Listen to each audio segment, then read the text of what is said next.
It's me, Poison Waters. Thank you all so much for being here tonight for our 16th annual Light a Fire Awards. Tonight, reimagined as a virtual night of good. Just one moment. I'm going to drink this as I come up here and push play and advance the screen. This year, Oregon communities were devastated by the outbreak of wildfires that killed at least 33 people and saw more than 100,000 evacuated as millions of acres burned. In the spirit of looking for the helpers, we wanted to take a moment to acknowledge those who rushed to their aid and ours, the incredible organization and nonprofits who continue to work to help the people, animals, and communities affected, and who support the brave firefighters who've been risking their lives to put out the flames. So here's to the American Red Cross, Team Rubicon, Northwest Baptist Disaster Relief, Wildland Firefighters Fund, Oregon Food Bank, and the Oregon Humane Society. Please join us in thanking them for being there for us in our hour of need and helping to rebuild our state. Cheers. Thank you so much. What a great night we're in for, and we wouldn't be able to celebrate without our gracious sponsors. This year, we're fortunate to have as our presenting sponsor, MJ Murdoch Trust. Not only are they a wonderful partner for Light a Fire, they're also true community leaders. Let's take a look. Thanks, Poison. In 1975, a group of 3 trustees met to review and award the very first round of grants from the newly founded M.J. Murdoch Charitable Trust from the estate of Jack Murdoch. Their mission was to find opportunities to invest and strengthen the region's educational and cultural and social and spiritual base in innovative and sustainable ways. 45 years later, the Murdoch Trust continues to evolve and to grow, and since that time that we opened the doors, we've been able to award more than $1 billion of grants to more than 3,000 nonprofits in the areas of arts and culture, scientific research, health, human services, and education. And over those 45 years, we've been fortunate to come alongside a wide variety of groups that serve the diverse needs of the Rose City, as well as the state of Oregon and the 5 states of the Pacific Northwest. From our work, we've had the opportunity to learn and observe as well that the fruit of our labor grows on the trees of others. And we've seen the importance of partnerships and collaboration to ensure that a community and the individuals that are a part of it are all able to flourish. The importance of businesses cannot be understated, and they're being the economic engines for communities and the ways that they in turn partner and invest in the work of nonprofits. And then there's just the value of the nonprofits and what they bring to serve the needs of individuals and families and communities, providing education, health, and so many other benefits. Where would we be without innovative science research, for example? Where would we be without the entertainment and economic benefits that we enjoy from flourishing arts organizations or from entrepreneurial creatives? And of course, all of these have to be served by thoughtful and purposeful government leadership and partnerships in growing and sustaining and working for the common good. At a time that our community faces so many challenges, from pandemic to wildfires to the ongoing work for justice and equity, we're grateful for this opportunity to pause and celebrate the work of so many individuals and organizations that are working selflessly to serve the common good. And we hope that this event tonight will ignite a renewed desire and an encouragement to continue to work together to make our region flourish. On behalf of the Murdoch Trust, I want to congratulate all of those who are being honored tonight, and mostly I want to say thank you to everyone who works to help our community thrive. Thank you, Steve Moore and M.J. Murdoch Trust. Now we'd like to take a moment to recognize our other sponsors tonight. Thank you all for representing the community of support it takes to honor these phenomenal individuals and organizations. Bringing us our Black Lives Matter Award tonight are our friends at Cambia Health Solutions. The Extraordinary Volunteer Award is brought to us by AWS. And again this year, we're so happy to have our friends from Nike on board. And Soldier Cab by King Estate Winery, which all the winners received in their gift baskets, perfect for these times when we're all doing our best to soldier on. And Alshine Vineyard, celebrating their 50th anniversary in 2021. Now, you all may be enjoying some of that delicious popcorn from PDX Pop. I hope you are, and get some for the future if you aren't tonight. Proceeds from PDX Pop go to our dear friends at Meals on Wheels People. Our beautiful hand-blown awards are from Esk, and this lovely sparkling wine is a courtesy of Lytle Barnett. Lytle Barnett is where French tradition meets Oregon authenticity. Thanks, everyone. Oh, we have such a fabulous night of inspirational stories to share. Let's hear first from Portland Monthly Editor-in-Chief, Marty Patel. Thank you, Poison, and hello, everyone. It's an incredible honor to be part of Portland Monthly's tradition of shining a light on all the amazing work done in our city. And this year is no different. In fact, I'm especially excited for this amazing group of winners. They inspire me and us at the magazine to be better, to challenge ourselves, and to keep working hard in a very difficult year. You'll hear all about those winners very soon, but before you do, I also want to talk about our panel of judges, leaders from the community who give their time and expertise to select winners every single year. They painstakingly went through all of the nominations, scoring each one, and then came together to debate the merits of each nomination and ensure that each category got a truly deserving winner. They are Sherry Dunn, Kimberly Howard, Lindsay Martinez, Colby Reed, Martha Richards, Karis Studemeyer-Phillips, and Cameron Witten. Thank you very much. One final note. I'd like to give a special shout out to the key people from Portland Monthly who are responsible for pulling these awards off. Senior editor Fiona McCann has spent a year shepherding our nomination process, combing through submissions, connecting with our jurists, scripting videos, and producing a print feature in our upcoming winter issue.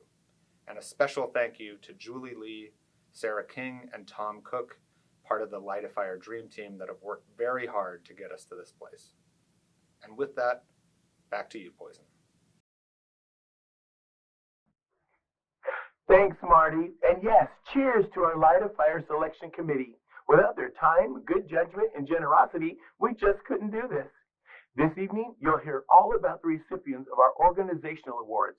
After watching all the videos and hearing the organization stories, you will have the opportunity to vote for who you think should walk away tonight with a 30,000 digital and print advertising package with Portland Monthly. It's up to you to decide. Are you ready to hear about tonight's incredible honorees? Let's get started. First off, we're thrilled to present our award for Best New Nonprofit. It's awarded to an organization incorporated after January 1st, 2017. Best New Nonprofit. Our Giving Table. Late at night, while most of us were sleeping, the stoves at downtown's Alamere restaurant were just starting to dance, with roasted organic chickens, pepperoni pizzas, and fat burritos in the making. The customers for all this good eating? Oregon's hungry kids and foster case youth. At the stove, relentlessly, is Lydia Masad.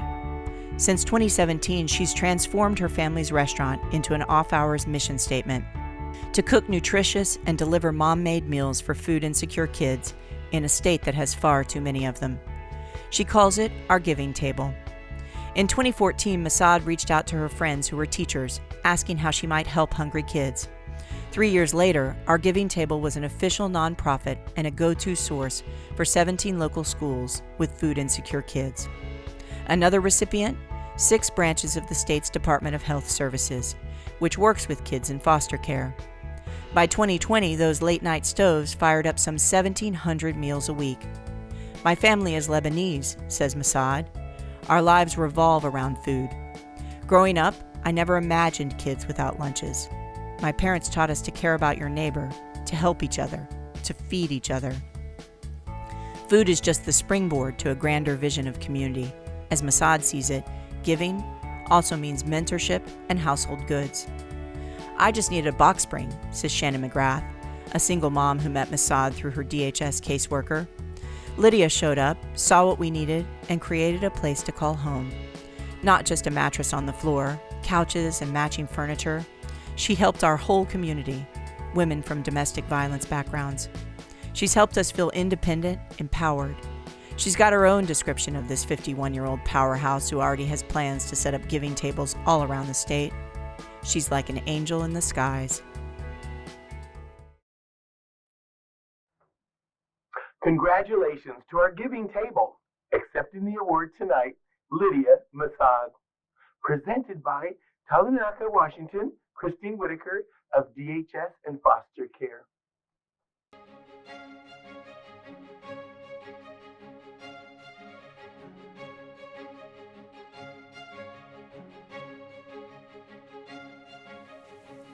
Woo! Thank you, everybody. Thank you. Thank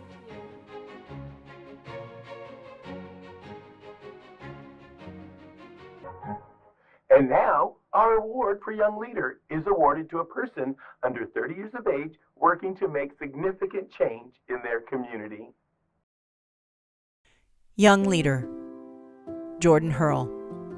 When she was 14, Jordan Hurl, diagnosed with cancer at age 9 and again at age 11, wanted nothing to do with Camp You Can Do. I didn't want to go back to anything that reminded me of how scary cancer was, Hurl says. But at the week-long 100% free camp for 130 kids ages 8 to 18 battling cancer, Hurl found what she describes as a family, where she could meet other kids, climb the rock wall, and dance without being treated differently. The experience, Hurl says, restored her childhood. Hurl, now 27, has returned to Camp You Can Do pretty much every summer since then. First as a camper, then as a camp leader. Last year, Camp You Can Do's executive director, Jason Hickox, asked Hurl to join the camp's 6-member leadership team, a core volunteer group responsible for camp programming, fundraising, and advocacy. Hurl is the leadership team's youngest member and one of its most influential forces. Last year, Hurl spoke about Camp You Can Do at Oregon Health and Science University's Night School, a series of science talks by Knight Cancer Center researchers, clinicians, and patients. She also volunteers at Candlelighters, a childhood cancer support organization, and at the Sam Day Foundation, which advocates for increased funding for childhood cancer research. All this while working as a medical assistant at OHSU's Dornbecker Children's Hospital, the same hospital where she herself was treated as a child. As a volunteer, she's a hard worker. As a survivor of cancer, she's a lover of life, says Hickox. Both of those traits make her a role model for volunteers and young people.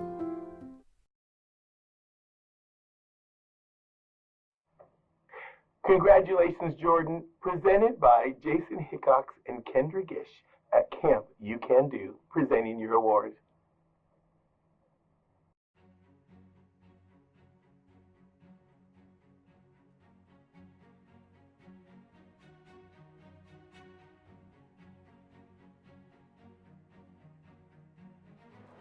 Woo!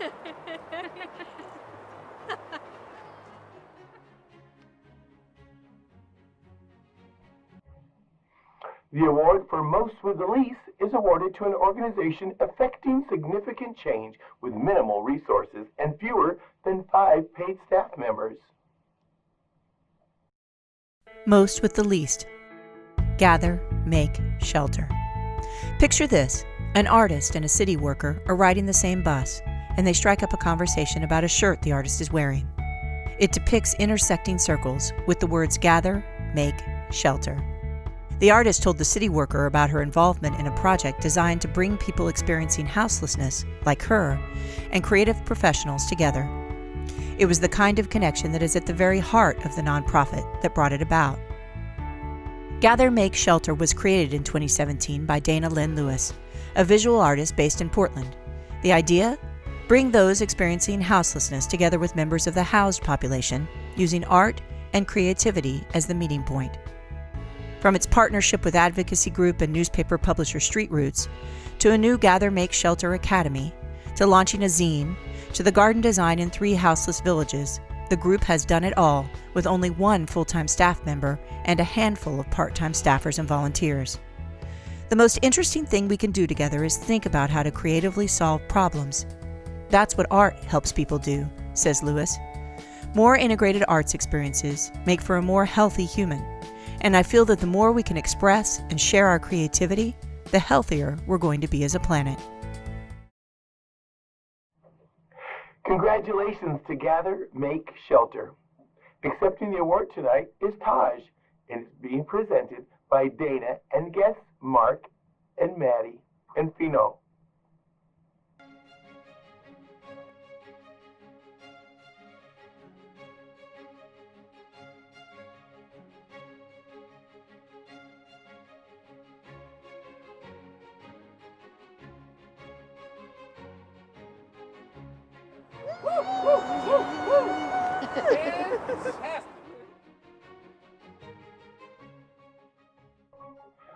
Next up, we have the award for Black Lives Matter. It's sponsored by Cambia Health Solutions and goes to a nonprofit for its work on racial justice. Before we watch the recipient's video, let's hear from the winners of our Teen Voices for Racial Justice essay contest.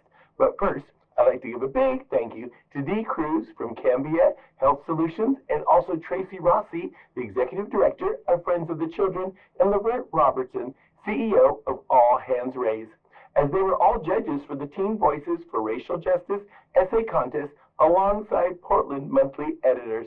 Let's take a look. Initially, it was my grandma who reached out to me, and she said, well, I thought this would be like really interesting for you to do. She's a writer, and I think I've inherited that gene, so I love to write too, and racial justice is one of my favorite topics, so it seemed kind of the perfect thing for me to do. For the future, I hope that all racism and discrimination is eliminated, and that's kind of big picture. That's like the main goal, and I think why we all march and why we all fight. But that's going to take a lot of institutional change, and it's a long road. I think the more that we work and the more that we fight, we will get there eventually. I think young people can and are the leaders of this. A lot of the time, young people are looked down upon or ignored in fights like these, but recently we've kind of been at the forefront of it, being those voices to say that this isn't right, this is not what we stand for. And I think a lot of that is due to the global world that we live in and how, as young people, we have access to all of that. And so we have the room to make our own decisions in our own minds. If I had to share one takeaway, call to action, I would say that it would be no matter who you are, no matter what race, what orientation, what background, that you should fight for this. This is not a singular person's fight. This is not a Black person's fight. This is not a white person's fight. This is a fight for humanity. So I chose Black Resilience Fund. And so I was so excited that I got to donate $1,000 to a nonprofit. So I wanted to do something local, something that I could see the direct impact of. I saw Black Resilience Fund and I went to their website and everything that they do, directly helping families in need of help in Portland. So I chose Black Resilience Fund. So the first protest was the Women's March, and I think that was right after the 2016 election. That was kind of when I shaped my own views, and I think a lot of that had to do with how open my parents were about discussion, that going to the Women's March would mean something to me, would mean that I was doing my part to change those injustices. And I think it was really great that I went with my dad, because a lot of the time those conversations are between a mother and a daughter, or you have to learn it on your own. But I think it was so great that I was able to go with my dad and have that conversation and have that experience, and that was really great. It is unfair that I am left to lay in bed at night wishing my parents hadn't made me, wishing I was anything but my ambiguous, unbelonging self. What does it mean to be a Black girl who talks white, whose math class was too advanced for white peers to be comfortable with? My fight is long and unyielding, but I won't stop until that pain I feel is transformed into love felt by all Black women.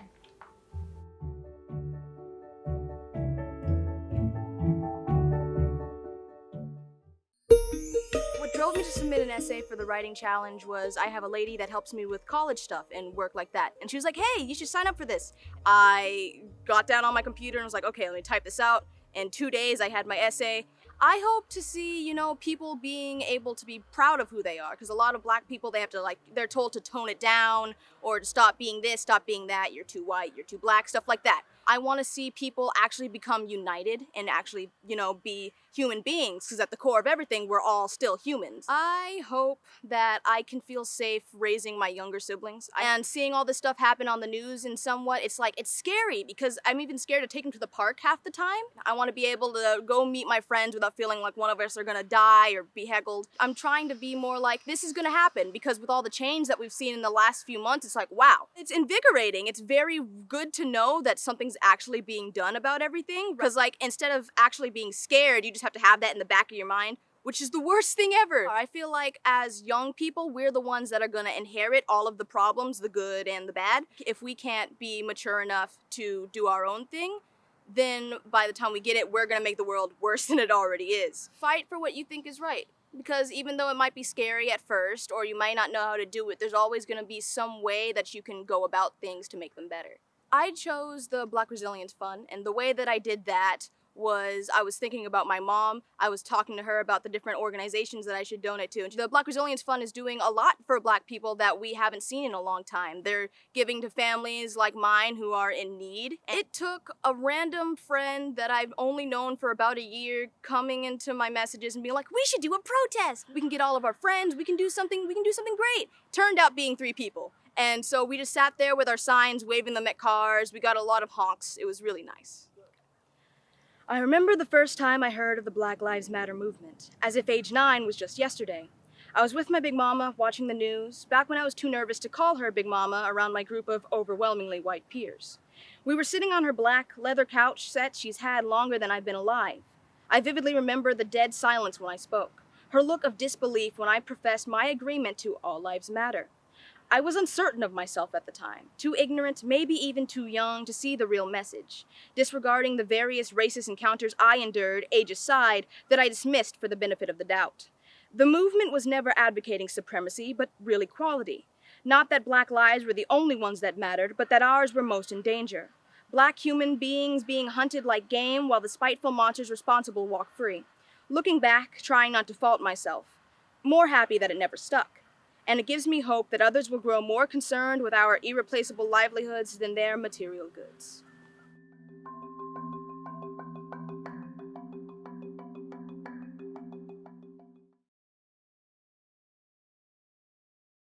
Black Lives Matter Award, Black Resilience Fund. I opened the door and I saw the check lying on the table waiting for me. Holding that check in my hand was the first time that I felt like I could come up for air. So said just one of the more than 3,000 Black Portlanders who've received money from the Black Resilience Fund. To be here in the middle of the I Can't Breathe era, and to hear that coming from a Black man that we served, it really, to me, symbolized what healing looked like for this community and what it could look like for this entire nation, says Cameron Whitten, a co-founder of the fund, along with Salome Chimuku.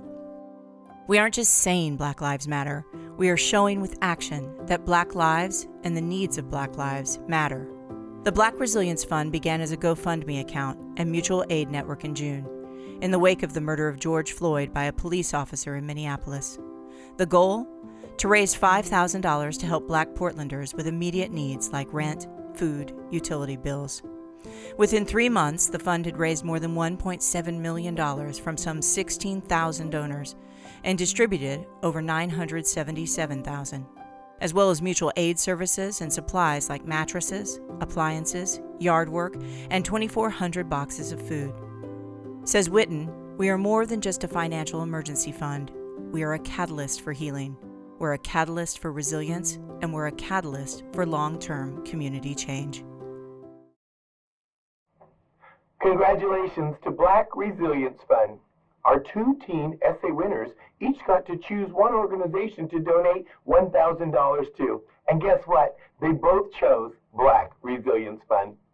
Accepting tonight's award is Cameron Whitten and Salome Chimuku.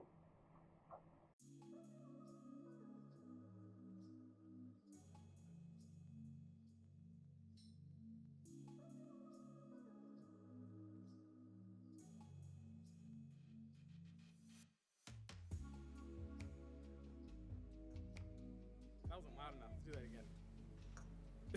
Gotta try it. Perfect.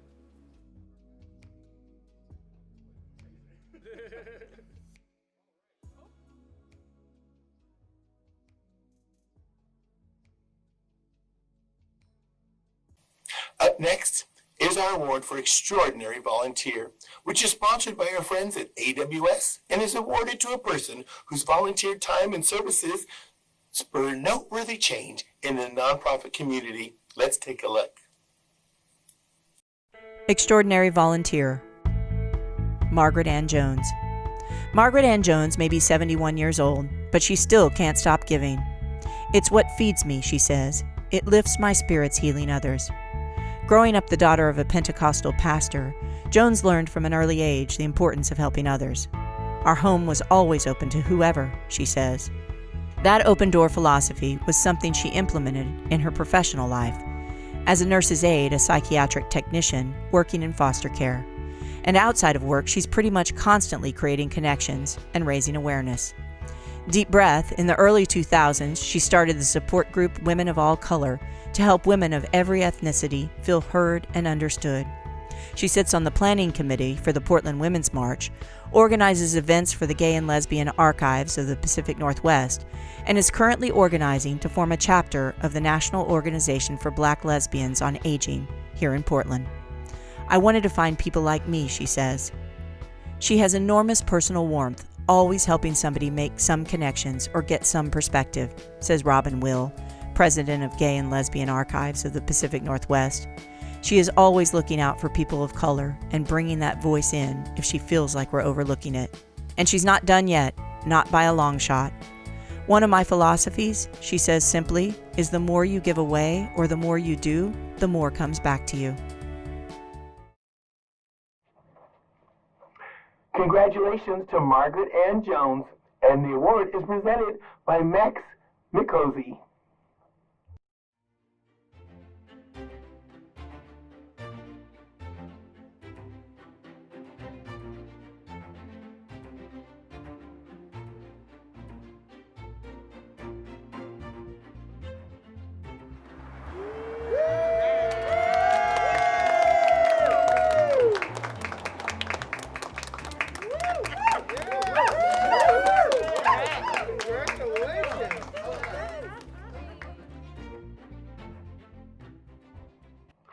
Up next, we have the award for keeping us healthy, which is awarded to an organization that helps take care of ourselves mentally or physically.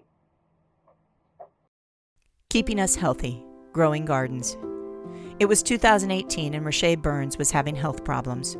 She wanted access to a better diet, but she didn't know the first thing about growing vegetables in her North Portland yard. Enter Growing Gardens, a Portland nonprofit with roots 4 decades back. The organization helped Burns get set up with her own garden, as well as learn some fundamentals. I had never heard of a program like this before. Actually coming in on the ground floor and helping you build a garden, that was super exciting for me. Burns was so inspired by the group's work, she joined the team, and is now the Home Gardens Director. Since Dan Barker, a home gardener himself, planted the first seed, Growing Gardens has grown to work with 300 families annually from a low-income demographic, focusing on communities of color. The goal? To ensure everyone has access to nurturing foods, no matter their economic status. It all starts with a planter box, but even in a pandemic, Growing Gardens continues to build gardens for families, distribute educational videos, and at-home kits for aspiring gardeners, and work with 16 correctional facilities to grow over 300,000 pounds of produce while training inmates in agricultural skills. It's really about building long-term relationships, says Jason Skipton, the nonprofit's executive director. Nothing in our programs are drop-in, here's a packet of seeds, here's a garden, we hope it works out, because we know that's not a way to build positive and social change. Congratulations to Growing Gardens. Accepting the award tonight is Rashae Burns and Jason Skipton, and the award is being presented by Emily.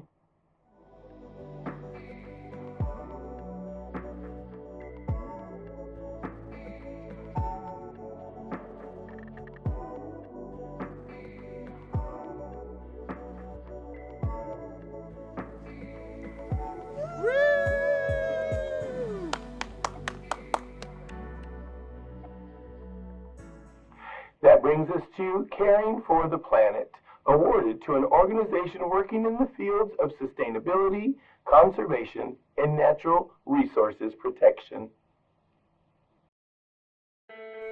Caring for the Planet, Audubon Society. Last spring, when all of Oregon was under stay-at-home orders, the staff members at Portland Audubon realized that hundreds more wild animals were being brought in for care and rehabilitation than ever before. We used to think that there was baby bird season in the summer, says Nick Hardig, the organization's executive director of 5 years. Now we are realizing that because people are always at home, there isn't going to be a baby bird season. We are just going to keep getting baby birds in. Pandemic upside? We've realized that the connection of people with nature might be heightened. It's just one way the nonprofit, which counts wildlife protection and rehabilitation, environmental education, and land stewarding as key to its mission, has been affected by the realities of pandemic life. Once, more than 150 volunteers thronged weekly through its headquarters on Northwest Cornell Road, helping to care for injured wildlife and prepare them for release back into their native habitat. Now they staff phone lines, counseling callers wondering what to do about the skunk trapped under the house or the woodpecker banging on the siding.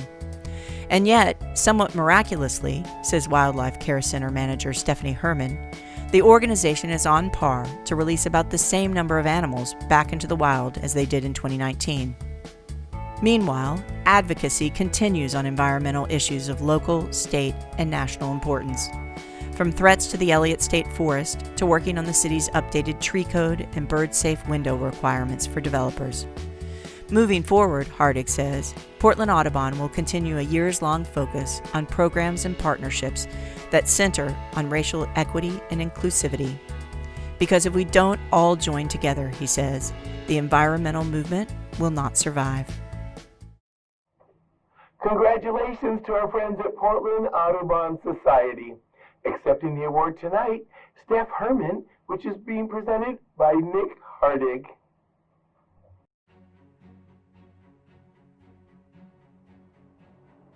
Hello, I'm Nick Hardig, Executive Director for Portland Audubon, and it's my honor on behalf of the Portland Monthly Light a Fire Awards Committee to bestow this Light a Fire Award to Steph Herman, our Portland Audubon Wildlife Care Center Manager, and the Wildlife Care Center team.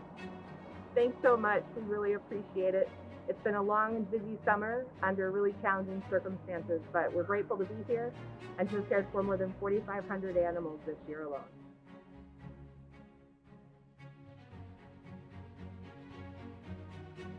All right. Yeah! Congratulations. The award for giving shelter is awarded to an organization helping the houseless. Giving Shelter. Transition Projects. When Jennifer Leisman broke her leg in 2011, a doctor prescribed pain medications. That was the start of an addiction that quickly escalated to methamphetamines and culminated in her living on the streets. Transition Projects was her lifeline. We came to Portland to use their services, she says, which is why, after finishing a drug treatment program and getting her GED, she returned to the 50-year-old nonprofit for mentor training. Now, after almost 5 years with the organization, she's the quality assurance supervisor. I wanted to show others that it's possible to get clean and off the streets and become a productive member of society again. She's one of thousands who have found help through Transition Projects, which leased its first hotel to house men experiencing homelessness in Old Town in 1969. Since then, the organization has expanded its effort to include 9 shelters and a resource center, sheltering more than 800 people every night, all in support of the mission to help people transition from homelessness to housing. Each year, they help at least 1,000 people into stable, affordable housing. Through the resource center, the organization provides mail, lockers, laundry, computers, and clothing services. Participants can overcome renter challenges with educational tools and gain peer-to-peer support through the mentor program. More than 4,000 people are homeless on any given night in Portland, a number that COVID-19 and wildfires seem certain to increase. We just keep working harder to make a difference in what we do, says Roma Pizer. Our participants are citizens of Portland. They're our neighbors. Congratulations to Transition Projects. Tonight accepting the award is Matt Olgelin and Shayna Hobson, and the award is being presented by Sherry Swackhammer, Transition Project Vice Chair and Board of Directors.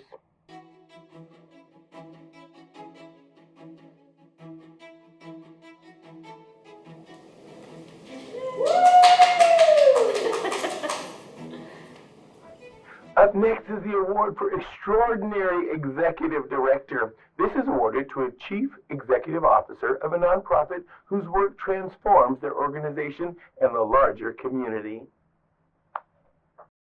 Extraordinary Executive Director, the Dougy Center's Brennan Wood. When Brennan Wood's mother died of breast cancer just 3 days after her daughter's 12th birthday, her father took her to the Dougy Center, a space for grieving children. Did it help? The Dougy Center saved my life, she says now. Back then, she attended teen grief support at the center for 18 months before becoming one of their teen speakers, and then a volunteer facilitator. 3 decades on, she's now their executive director and a beloved leader for the staff and the children that they serve. Since she took over, the Dougy Center has received a $1 million grant to fund new programs, increased its direct services rate, and broadened the scope of its equity and inclusion mission to make sure all members of the community can access the center's important services. Wood says there's still work to be done, but that with her staff and the Dougy Center volunteer team, she knows they'll get there. Her staff have equal faith in her. Her personal experience ensures that she centers the needs of grieving families in every aspect of her expanding vision, says Jana DeCristofaro, the Dougy Center's Community Response Program Coordinator. I think that as a culture, as a society, we want so badly to take away people's pain, and we want them to just get over it, says Wood. This process of grieving the death of somebody is natural and normal and healthy, and it doesn't have to be something you try to keep separate from who you are. Congratulations to Brendan Wood, Executive Director, presented by Dr. Donna Schumann, Executive Director Emeritus.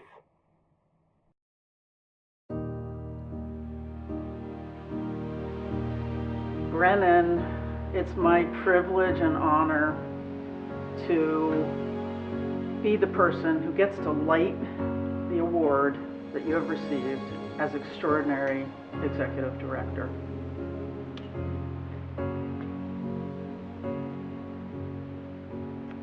Thank you so much, Donna, and thank you so much to Portland Monthly for this honor and recognition. I'm humbled and grateful and really appreciative on behalf of the Dougy Center and the team at the Dougy Center.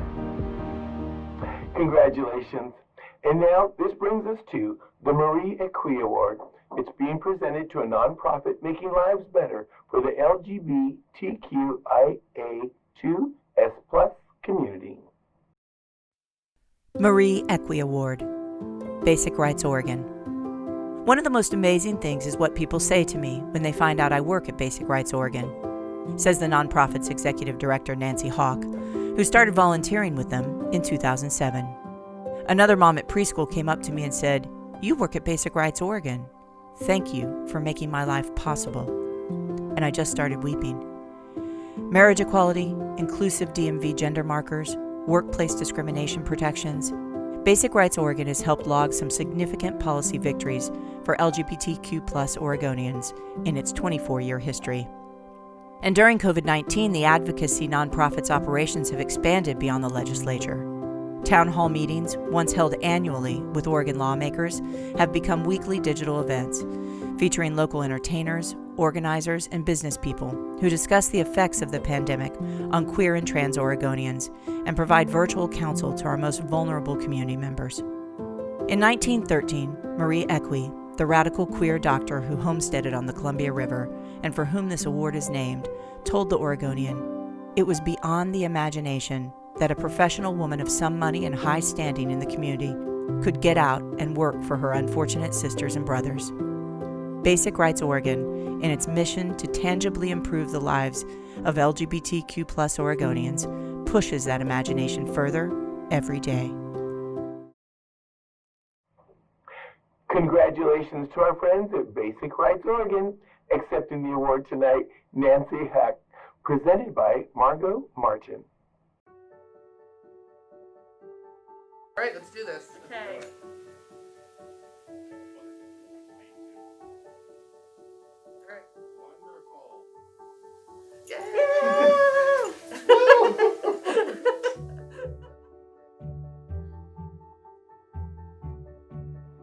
Up next, the COVID-19 Response Award is going to a nonprofit whose response to the global pandemic was amazing.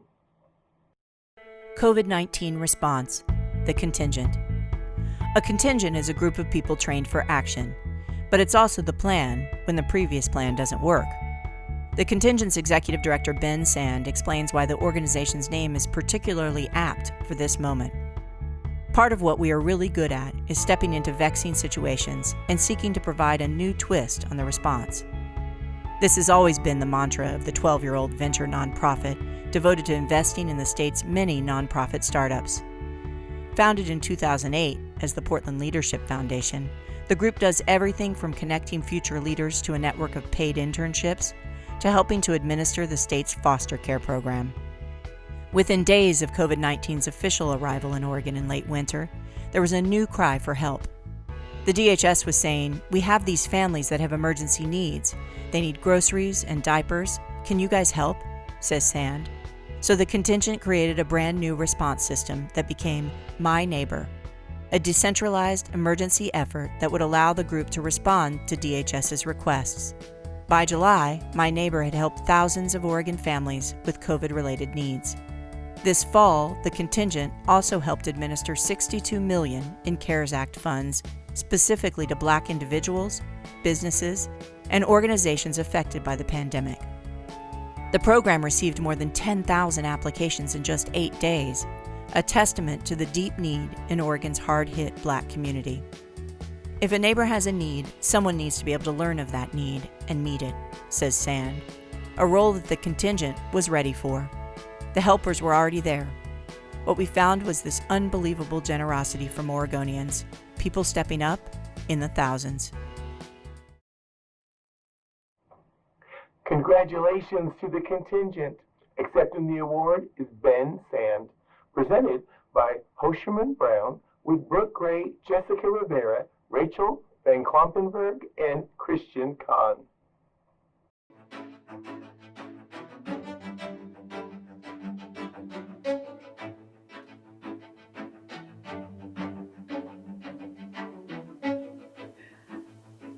All right. Yeah.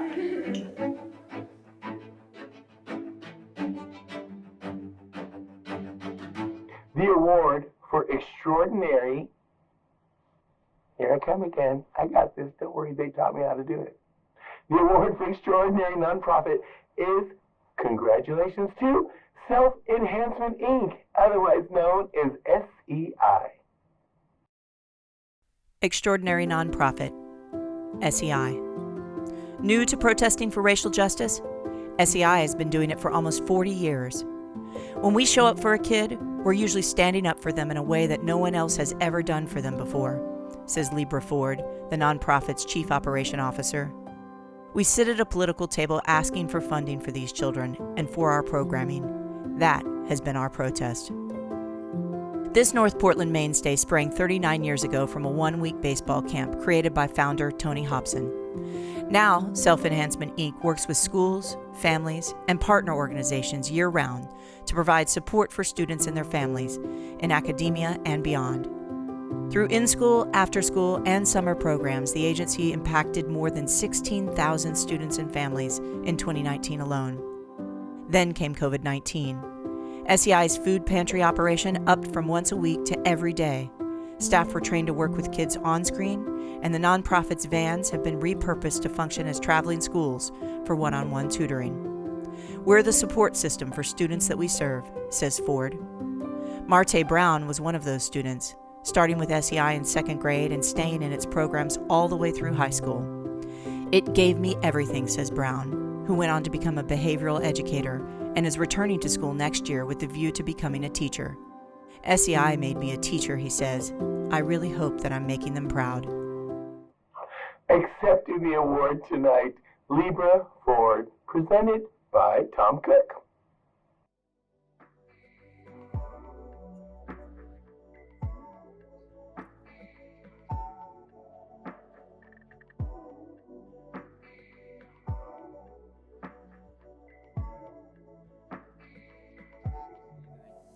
And you've been presented your award. There it is. And now, it is my sincere honor to introduce you to the recipient of the 2020 Portland Monthly Lifetime Achievement Award. This award is awarded to a person who shows tireless commitment to the nonprofit community over a lifetime of service. Lifetime Achievement. Martha Richards. Sometimes I think Martha helps people without them even knowing. That's Angela Holt, president of the Cooney Foundation, speaking about the executive director of the James F. and Marion L. Miller Foundation, Martha Richards. She clarifies, "I don't mean to present her like a quiet, lurking in the corner person. She's not afraid to lean in and speak up and talk about what's needed." Once an aspiring actor, Richards certainly is not a lurker. Raised in a family of 9 children in a small town in Iowa, she didn't end up making it on the stage, instead working her way from the box office to the managing director of a small professional theater company in St. Paul, Minnesota. She arrived in Portland in 1989 and plunged headfirst into the local nonprofit world as a consultant helping groups raise capital. "It was a real education for me about all kinds of nonprofits," she remembers. "I think the arts set me up well for that, in that there's no straight line between A and B when you work in the arts." When she took the Miller job in 2008, she immediately felt comfortable navigating the foundation's arts programs. But she had to learn to speak education, she says. So she sat on the Chalkboard Project Board and helped create the Educator Advancement Council, a partnership to improve outcomes for teachers and students across the state. She's known for her hard work, strong connections, and for a sense of humor that can lighten the heaviest interaction. "My goal is not to be the person who knows," she says with characteristic humility, "but the person who goes out and tries to understand and tries then to craft something that's going to work." Congratulations to Martha Richards, whose award is being presented by her husband, Dave.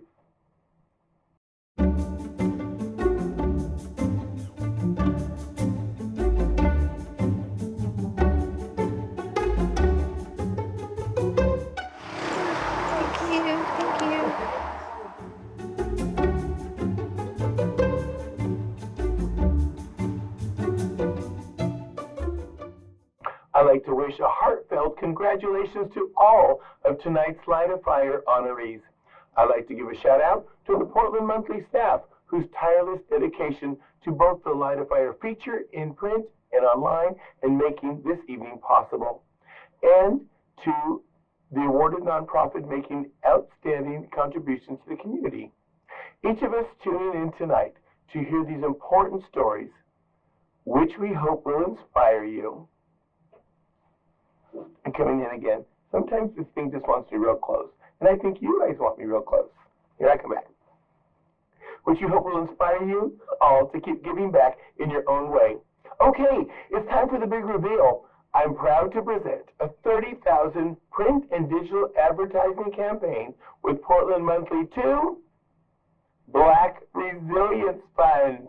Congratulations, Black Resilience Fund, Cameron and Salome, congratulations, and thank you for the amazing work you've done this year in our community. Again, our gratitude to all our sponsors, contributors, and staff who helped make tonight a special evening for all. I'd like to thank you all so much. Tonight, I'm here, socially distanced, bare masked. I'm not because I'm too pretty for a mask. I'd like to thank Julie, Sarah, Tom, Inga, Gavin, and Carrie. Thank you all so much. Tom Cook, you did it. Nice work. The Cook Brothers Productions starts tonight. Thanks, everybody. I'm Poison Waters. I look forward to seeing you next year in person. Fingers crossed. Take care and take care of each other.